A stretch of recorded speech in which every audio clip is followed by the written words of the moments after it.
소렌토 하이브리드 엔진오일 증가 이슈 업데이트 무상수리 조치. 결론부터 말씀드리겠습니다. 주행 질감, 변속 등 상당히 좋아졌다. 가장 중요한 엔진오일 증가 문제 해결, 연비하라 우려, 겨울에 두고 보자. 안녕하세요, 조댕입니다. 오랜만에 차 이야기를 하네요. 지난 3월 제 차인 소렌토 하이브리드 차량과 관련해 엔진오일이 증가하는 이슈가 있었는데요. 거의 6개월이 흐른 지난 8월 3일부터 이 문제에 대한 조치로서 이슈 업데이트가 진행되고 있습니다. 저 역시 그래서 어제 8월 18일 기아 오토큐에 방문해서 이슈 업데이트와 함께 엔진오일 교환까지 하고 왔는데요. 뭐가 달라졌는지 제가 느낀 사항을 좀 기록해보고자 합니다. 이슈 업데이트를 통해 이 문제를 해결한다는 소식이 그전부터 흘러나왔을 때 동호회에서 걱정하는 부분은 사실 하나였던 것 같습니다. 연비가 하락하지 않을까라는 것이죠. 그런데 그게 문제가 아니죠.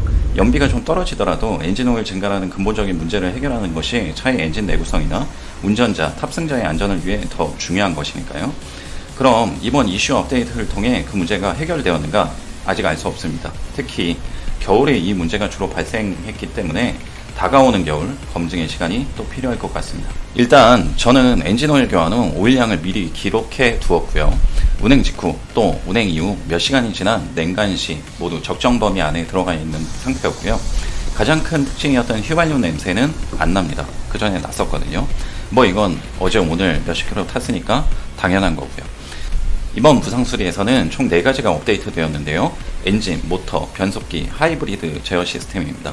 저는 이 4가지 모두 최신으로 업데이트 했습니다. 제조된 년월일에 따라 이미 업데이트가 되어 나온 시스템도 있어서 1개에서 3개만 받는 분들도 있다고 합니다.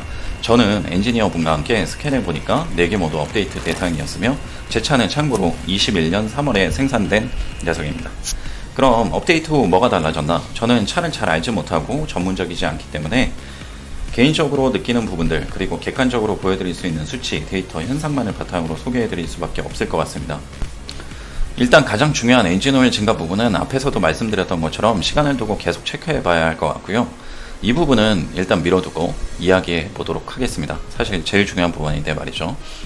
변화된, 느껴지는 부분에 있어 첫 번째는 초반 가속에 있어 좀 더 힘이 느껴집니다. 확실히 느껴져요.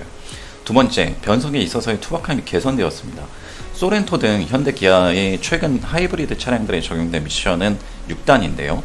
그래서 좀 투박했어요. 답답함도 있었습니다. 기어가 올라가는 텀이 길고 그 변속 과정 역시 매끄럽다 보기는 어려웠습니다. 그런데 이게 분명 달라졌습니다. 이와 관련해 얘기해 볼 수 있는 상황 2가지가 있는데요.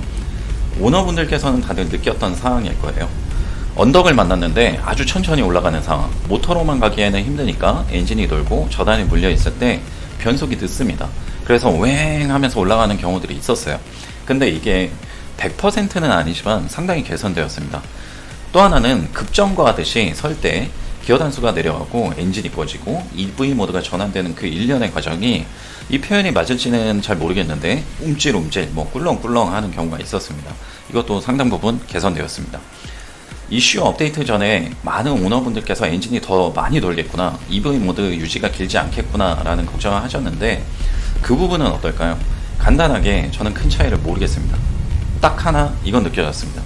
엔진이 도는 상태로 가다가 엑셀에서 발을 떼면 엔진이 꺼지고 EV 모드로 전환되죠. 이때 그 전환되는 시간이 좀 길어진 느낌이에요. 계기판에 EV 모드 표시는 켜졌지만 엔진이 이전보다 좀 더 늦게 꺼지는 느낌이 듭니다. 그럼 연비 변화는? 이것도 별 차이 없습니다. 오히려 더 잘 나왔어요. 보통 제가 올 여름에 17에서 한 18.5km 정도가 나왔는데요. 동일한 시간대, 동일한 코스, 거리, 오히려 좀 더 밟아봤던 오늘인데 연비는 19.6이 나왔어요. 업데이트 전인 어제는 18.4가 나왔었습니다. 그래서 괜히 또 드는 생각은 이걸로 또 장난칠 수 있겠다라는 생각이 괜히 들더라고요. 결론은 제어 시스템들의 업데이트는 주행 질감에 있어서 상당한 만족감을 줍니다. 하지만 가장 중요한 부분은 결국 이거잖아요. 엔진오일 증가 문제가 이 조치로 해결되었는가? 연비 하락 등의 문제가 없는가? 겨울에 판가름 나지 않겠나 싶습니다. 저도 이 부분 그리고 실연비 체크까지 해서 계속 기록해둘 생각입니다.